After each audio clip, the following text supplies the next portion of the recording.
புதுசாக கல்யாணமான ஒரு தம்பதி வந்து கவுன்சிலிங் வந்திருந்தாங்க. சார், என்னோட மனைவிக்கு செக்ஸில் சுத்தமாக ஆர்வமே இல்லை. என்ன பண்ணாலும் அந்த இன்ட்ரெஸ்ட் காட்டவே மாட்டேங்கிறாங்க. நான் மீறி கட்டாயப்படுத்தி ஒரு உறவு வச்சுட்டோம்னா வலிக்குதுன்னு கத்தவே செய்கிறாங்க. இது கொஞ்ச நாள் எனக்கு பிரச்சனை ஆயிடுச்சு. ஒரு கைனகாலஜிஸ்ட்டை போனோம். மகப்பேறு மருத்துவர் என்ன சொன்னால் ஒரு லோஷன் கொடுத்தாங்க, லூப்ரிகேட் பண்ணுறது, வேறு ட்ரீட்மெண்ட்லாம் கொஞ்சம் பண்ணாங்க. 1 மாதம் எடுத்துக்கிட்டேன் சார், இப்போவும் மாறவே இல்லை. அப்படி இருக்கிறா ஒரு சைக்காலஜிஸ்ட்டை பாருங்க அனுப்பி போட்டுருக்காங்க அப்படின்னாங்க. அவங்கள்ட்ட 2 பேரும் தனித்தனியாக பேசணும். அந்த பெண்கிட்ட பேசும்போது நிறைய விஷயங்கள் புரிஞ்சுது. அதாவது பொதுவாக நிறைய இளம் பெண்களுக்கு வந்து இந்த மாதிரி பிரச்சனைகள் அதிகமாக இருக்குது. ஆண்களோட பெண்களுக்கு அந்த பிரச்சனைகள் அதிகமாக இருக்குது. இதுக்கு என்ன காரணம் அப்படின்னா, ஸ்கூல்லேயே காலேஜில் படிக்கும்போது சக தோழிகள் சொல்லியிருப்பாங்க, இந்த செக்ஸை குறித்து ஒரு தப்பான ஒரு பார்வை இருந்திருக்கும். அந்த உறவு வச்சுட்டா ரொம்ப வலிக்கும், அது ரொம்ப மோசமான ஒரு உறவாக இருக்கும். இந்த மாதிரி யாராவது ஃப்ரெண்ட்ஸ் சொல்லி கொடுக்குறது, இந்த எல்லோ பேஜஸில் மஞ்சள் புத்தகம்னு சொல்கிறாங்க இல்லையா, அதில் ஏதாவது தவறான விஷயத்தை படிக்கிறது.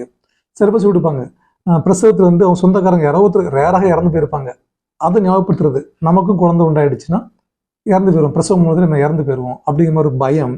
இந்த மாதிரி நிறைய விஷயங்கள் பெண்கள் கூட மனசில் பாதித்து இந்த மாதிரி உறவுக்கு சம்மதிக்கவே மாட்டாங்க.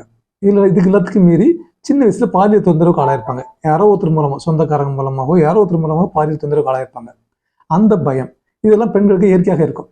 உடனே பிரசவத்துக்கு போய் இறந்த பயம் இருக்கும், என்னோட பாலியல் தொந்தரவு ஏதோ ஒரு விஷயம் இருந்துட்டு இருக்கும். ஸோ இந்த மாதிரி பெண்களுக்கு ஒரு சரியான ஒரு கவுன்சிலிங் கொடுத்தோம் அப்படின்னா நிச்சயமாக அவங்க மீண்டு வருவாங்க. வந்திருந்த கப்பல்ஸ்க்கு நம்ம அதே தான் பண்ணோம். தொடர்ச்சியாக ஒரு கவுன்சிலிங் கொடுத்தோம். இப்போ அவங்க 2 பேரும் நிம்மதியான சந்தோஷமான இல்லத்தில் எடுக்கிறாங்க. ஸோ உங்களுடைய கணவரோ மனைவிக்கோ இந்த மாதிரி பிரச்சனைகள் இருந்துச்சுன்னா நீங்கள் ஒரு கவுன்சிலிங் எடுத்துக்கலாம்.